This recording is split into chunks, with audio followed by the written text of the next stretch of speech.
ሩታ ያደረገችው ነገር ያስጨበጭባል ነው። እንደው ሄርሜላ ይሉንታ ይዞታል።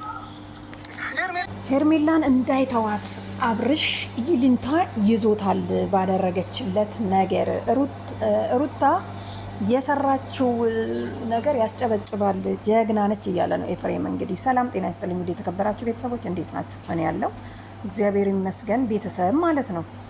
አሁን ላይ ግን ትክክል ናቸው ብዬ አላምንም፣ እንደኔ ሀሳብ ማለት ነው። ሩታ ለኛ የሆነ ሌላ ሀሳብ ይዘሽ ብመጪ ብዬ አሰብኩኝ። ምን አቲ በቃ ሴቶች አንድ ወንድ ልጅ ራሱ ጥሏቸው ቢሄድ ልጅ ማሳደግ እንደሚችሉ ጀግና እንደሆኑ ስንቶች እያሳደጉ ነው አይደል ያሉት። ስለዚህ አብርሽ ጥሎሽ ስለሄደ ምንም ነገር የቀረብሽ ነገር እንደሌለ አድርገሽ ብትሰሪ በጣም ለሰዎች ለሴቶች አርአያ ትሆኛለሽ ብዬ አስባለሁ። እዚህ ጋር ግን አሁን እያደረግሽ ያለሽው አብርሃም ሰልችቶት እኔን ነው የሚወደው፣ እኔን ነው የሚያፈቅረኝ፣ ሄርሜላን አይወዳትም፣ እሱ ይሉንታ ይዞት ነው። አሼም ነው አይባልም ማለት ነው። ኤፍሬም ደግሞ እንግዲህ እንደምታዩት ሁሉንም ነገር ሩታ የምታደርጋቸው ነገሮች ትክክል ናቸው ብሏል ማለት ነው። ትክክል ልትሆን ትችላለች፣ ግን አንድ ሰው ወዳጅ መስሎ ይቅርታ ጠይቆ ከእንግዲህ ወዲህ ከጎንሽ ነኝ እኔ ሄርሚዬ ያለውልሽ ብሎ አብረሹኝ ከባሌ ጋራ ብላ እንደገና ደግሞ እቺ ልጅ ልትበቀላት አስባችሁታል? ማንም ሰው እኮ ወዳጅን ሰው ተከላክሎ አይችልም። የውጭ ጠላት ሲሆን ግን ችግር የለው፣ እቤትም እንዳይመጣ ቆልፋችሁ ልትጠነቀቁ ትችላላችሁ። ግን የራሳችሁ ወዳጅ ከሆነ ግን መጠቀቅ አትችሉ። ስለዚህ ሩታ ልትበቀላት እንደሆነ በፊትም ሰምተናል። ኤፍሬም ደግሞ አታካብድ እዚህ ጋር ማለት ነው። ሩታ ትክክል ናት። ትክክል አንድ ሰው እኮ ትክክል ያልሆነችውን ነገር ትክክል አይደለም፣ እውነት የተሰራ ነገር ደግሞ እውነት መሰራት አለበት። ዳኒ እዚህ ጋር ያለው ምንድን ነው? ይሉንታ ይዞት ነው ሄርሜላን እንዳይተዋት። ለምንድን ነው አንቺም ትቶ ሄርሜላ ጋር ሲሄድ ለምንድን ነው ይሉንታ ያዘው ብሎ ጥያቄ ጠይቋታል ማለት ነው። ምንም ይሉንታ ምናምን ነገር የለም። አብርሽ አሁን ወደ ሄርሜላ እንዲመለስ ያደረገው ምንድን ነው? እናንተ ያደረጋችሁት አንቺና ፍቅር ባደረጋችሁት እልህ ነው። ገባችሁ አይደለ? ስለዚህ አብርሽ አሁንም ሄርሜላን ይወዳታል ወይ አብሯት ይኖራታል ማለት አይደለም። እልህ ስለያዘው ብቻ ነው ያስታውቃል። ሲቀጥል ደግሞ ሄርሜላ ትላንትና እንግዲህ እኔ አልፈልግም በቃኝ፣ ከእንግዲህ በኋላ በጣም ወድጄ ለመንኩኝ፣ ተንበረከኩኝ፣ አልፈልግህም ብላ ሄደች እንጂ ከልቦ አይደለም። ምክንያቱም ፊቷ ያስታውቃል። አያችሁ አይደለም? ስለዚህ ሩታ ግን በግድ ይሄን ልጅ አምጥተሽ ምን አድርግ ነው የምትዩ? በቃ አልፈልግም ካለ አልፈልግም ነው ታዩ። ሌላ ሰው አምጥተሽ አስጀነጀንሹ።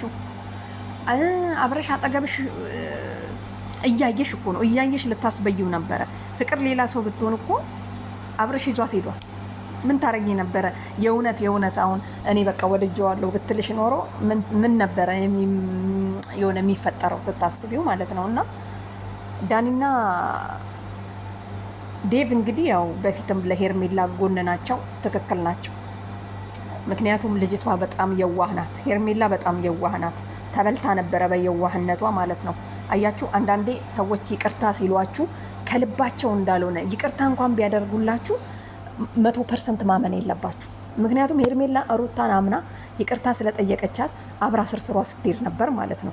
መጨረሻ ላይ ግን ሩታ ጥንስስ ጠንጽሳ ፍቅርን አብርሽን አብሯት እንዲሆን እንትን አረገች ማለት ነው። ሄርሜላን እንዲጠላ ከውስጡ እንዲወጣ ግን አሁንም አልተሳካም።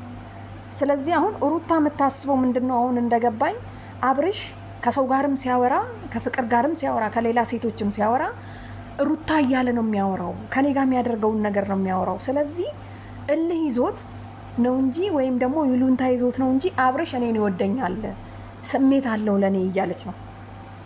ድንገት ካልተረዳችኋት ብዬ ነው። አመለካከቷ እንደዛ ነው።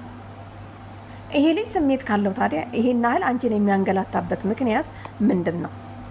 ስለዚህ አንቺ አሁን አብርሽ ያለበት ቦታም አትሂጂ ሩታ ማለት ነው። ልጅሽን አሳድጊ። ከዛ በኋላ ፏ ብለሽ ምናምን ነገር እስቲ ለብቻሽ ነይና፣ ብቸኝነትም ደግሞ ለሰዎች ምን ያህል ሰላም እንደሚሰጥ አሳይም። ስንቱ ሴቶች እኮ እንዲህ ከማይረባ ወንድ ጋራ ከማይረባ ኖሮም ከማይጠቅም ሰው ጋር አብሮ ከመኖር ብቸኝነትን ወደውት እየኖሩ ከልጆቻቸው ጋር ማለት ነው። አንቺ ብቻሽን መኖራችን ሴት ልጅ ያለ ወንድ መኖር አትችልም። አብርሽ ምንድን ነው ያለው? እኔ ብቻዬን መኖር አልችልም አለ ሴት እስቲ መኖር አልችልም ብሎ እኮ ተናግሯል የሆነ ቀን። በቃ እኔ ማንንም አልፈልግም ብሎ ማለት ነው። ስለዚህ ምንድን ነው እናንተ ሲጀመር ሲቀጥል ደግሞ ኤፍሬም ሩታ ከሌላ ወንድ ጋር ብትመጣ አብርሽ ዱላ ይዞ ነው የሚመጣው ብሏል ማለት ነው። እና ለምን አትሞክሪ እስቲ ሞክሪና ደግሞ እንየው አብርሽ ይመጣል ወይስ የራስሽ ጉዳይ ብሎ ይተውሻል? ምንድን ነው? እና ሄርሜላ የዋህ ነች፣ ተዋት። ምክንያቱም በየዋህነቷ ልትበቀል ነበረ። እዚህ ጋር ኃይለኛ ትምህርት ነው። ለምን እንደሆነ ታውቃላችሁ? አንድ ሰው በቃ ሰው በይቅርታ ራሱ እንዳያምን ነው ያደረግሽው አንቺ እዚህ ጋር ማለት ነው። ይቅርታ አይሰራም እያልሽ ነው። አየሽ አይደለም? ሰው ግን ይቅርታ ሰውን የሚለው ከልቡ ነው። አንቺ ግን ልትበቀያት ይቅርታ ብለሻት እንደገና እሳት ውስጥ ለቀቅሻት ማለት ነው። ለማንኛውም አብርሽ ደግሞ ይሄንን ተመልክቶ እኔ ሄርሚን መተው አልችልም፣ እነሱማ ይሄንን ካደረጉ እኔ ሄርሚ ጎን ነኝ ብሎ ተንበርክኳል አይደለ? ስለዚህ ሚተዋት ግን ሄርሜላ ደግሞ ኮርታለች።